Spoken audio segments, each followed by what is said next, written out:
नमस्कार विद्यार्थियों, मैं गगन जैन, प्रवक्ता भौतिकी, जैन इंटर कॉलेज करहल मैनपुरी। आज के इस व्याख्यान में आपका स्वागत करता हूँ। ज्ञान विज्ञान की इस तकनीकी व्यवस्था के माध्यम से आज हम कक्षा 12 के अध्याय 3 में वैद्युत विभव का अध्ययन करेंगे। आओ रूबरू होते हैं आज उस टॉपिक से जिसके बारे में हमें आज चर्चा करनी है। वैद्युत द्विध्रुव के कारण अक्षीय स्थिति में वैद्युत विभव क्या है। हम लोग यहाँ पर वैद्युत द्विध्रुव ये प्रथम अध्याय में पढ़ चुके हैं कि जब दो बराबर किंतु विपरीत प्रकृति के बिंदु आवेश एक दूसरे से अल्प दूरी पर स्थित हैं तो इस समायोजन को वैद्युत द्विध्रुव कहते हैं। अब यहाँ पर हम ऐसा ही एक वैद्युत द्विध्रुव लेते हैं, +q आवेश और -q आवेश से मिलकर बना है। इन दोनों आवेशों के बीच की दूरी अल्प 2l है। द्विध्रुव के मध्य बिंदु O से अक्षीय स्थिति में r दूरी पर स्थित किसी बिंदु P पर वैद्युत विभव ज्ञात करना है। हमने इससे पीछे चैप्टर में वैद्युत द्विध्रुव के कारण अक्षीय स्थिति में तीव्रता पढ़ी थी, शायद आपको याद हो। आज हम अक्षीय स्थिति में वैद्युत विभव ज्ञात करते हैं। इसके लिए बोर्ड पर देखिएगा, द्विध्रुव के +q आवेश की बिंदु P से दूरी टोटल r में से l कम की तो r - l और -q आवेश से दूरी r + l है। हम लोग +q आवेश के कारण बिंदु P पर विभव लिखते हैं। लास्ट क्लास में हमने आपको बताया था कि बिंदु आवेश के कारण किसी बिंदु पर विभव का सूत्र V बराबर 1/4πε0 K Q/R होता है। उसी सूत्र का हम यहाँ पर प्रयोग करेंगे और देखेंगे कि बिंदु +q आवेश के कारण बिंदु P पर विभव V1 = 1/4πε0 K Q यहाँ से इसकी दूरी r - l है। इसी प्रकार -q आवेश के कारण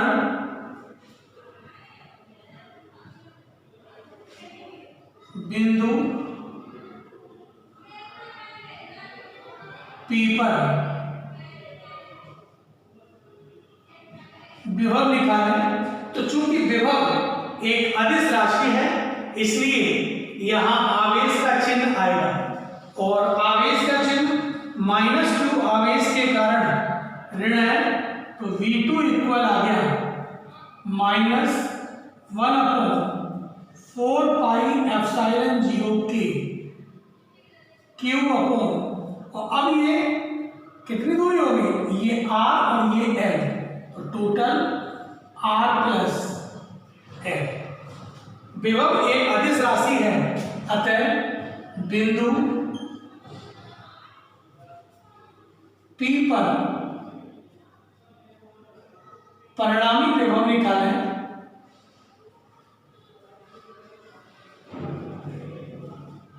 परिणामी विभव तो V बराबर हो गया V1 + V2। हम ये दोनों ही मान इस समीकरण से रखें तो यहाँ पर कॉमन फैक्टर को बाहर किया तो ये बचा हमारा Q/4πε0 K 1/r - l plus 1/r + l। यहाँ V = Q/4 4 पाई एप्सिलॉन 0 के। एलसीएम लिया हमने r माइनस एल और r प्लस एल, तो यहां हो गया r plus L plus r minus L. यही हुआ, देखिए यहां पर ये हो गया r plus L plus r minus L. इस जगह पर देखो आप ध्यान से, यहां v r माइनस एल, यहां एक छोटी सी मिस्टेक हुई, अभी देखो माइनस चिन्ह है तो यहां माइनस चिन्ह आना चाहिए, ये माइनस, तो ये हो गया माइनस और ये प्लस, तो ये यहां पर हो गया v इक्वल 1/4 पाई एप्सिलॉन 0 के। यहां पर r से r कट गया, ये हो गया q into 2l upon r square minus N square. पीछे चैप्टर में हमने पढ़ा है कि q into 2l equal p, क्या नाम देते हैं इसको, वैद्युत द्विध्रुव आघूर्ण। पीछे चैप्टर में आपको याद होगा जब द्विध्रुव पढ़ाया था तो बताया था कि वैद्युत द्विध्रुव आघूर्ण क्या होता है। वैद्युत द्विध्रुव आघूर्ण बताया था कि द्विध्रुव बनाने वाले किसी एक आवेश तथा दोनों आवेशों के बीच की अल्प दूरी के गुणनफल को वैद्युत द्विध्रुव आघूर्ण कहते हैं।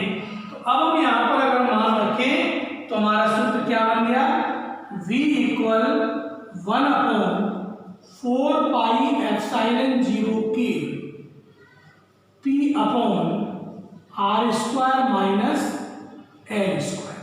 जरा चित्र को देखो आप लोग, हमने बोला कि l दूरी अल्प है और r अच्छी स्थिति में दूरी ज्यादा है, इसका मतलब हम ये कह सकते हैं कि चूंकि r is greater than l, तो r square is very greater than L square, यानी एल स्क्वायर अधिक होगा।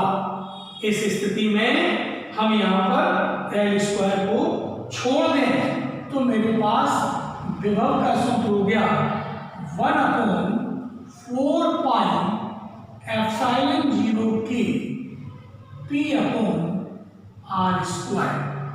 ये हमारा वैद्युत विभव का सूत्र निकल के आता है वोल्ट में। निर्वात या वायु के लिए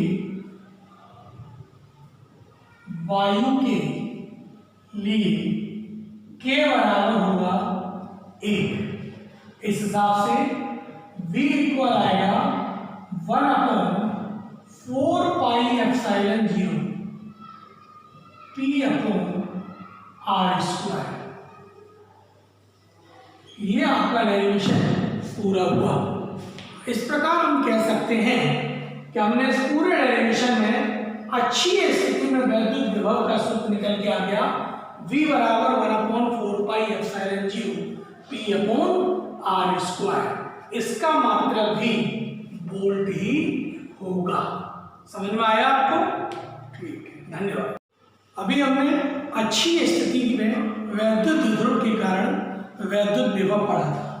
आज हम बात करते हैं इसके आगे, नया टॉपिक है वैद्युत द्विध्रुव के कारण निरक्षीय स्थिति में वैद्युत विभव।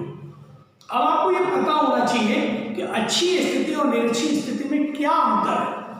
अच्छी स्थिति का मतलब होता है कि हम उसकी अक्ष के अनुदिश दाएं या बाएं चलें, और निरक्षीय स्थिति का मतलब होता है उसकी अक्ष के लंबवत ऊपर या नीचे चलें। अब यहाँ पर देखो, एक वैद्युत द्विध्रुव प्लस q और माइनस q आवेश से मिलकर बना है। द्विध्रुव के आवेशों के बीच की अल्प दूरी 2l है। द्विध्रुव के मध्य बिंदु O से स्मॉल r दूरी पर स्थित कोई बिंदु P है।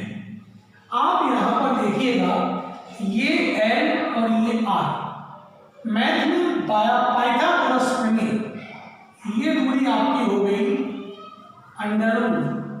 √r² plus L²। यानी आप यहाँ देख सकते हैं कि AP और BP ये दोनों ही दूरियां आपस में बराबर है और इनका मान √r² प्लस L² के बराबर है। अब हम लोग प्लस क्यू आवेश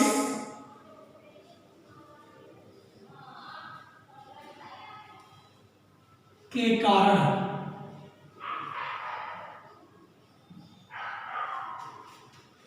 P पर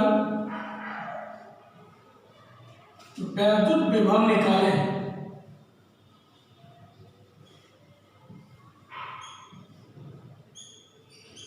तो ये हो जाएगा V1 इक्वल 1/4πε0 Q अपॉन, ये दूरी हमारी है AP, यानी V1 equal 1/4πε0 Q upon √r² plus L²। इसी तरीके से माइनस क्यू आवेश के कारण माइनस क्यू आवेश के कारण P पर वैद्युत विभव निकालें।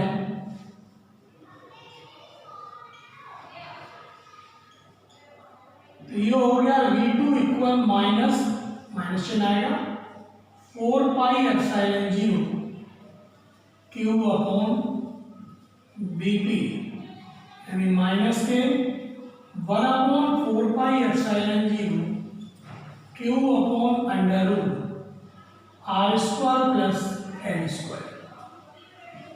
बिंदु P पर परिणामी विभव निकालें। ये हो गया V equal V1 plus V2, यानी 1/4πε0 Q upon √r² plus L² minus 1/4πε0 Q upon √r² plus L²।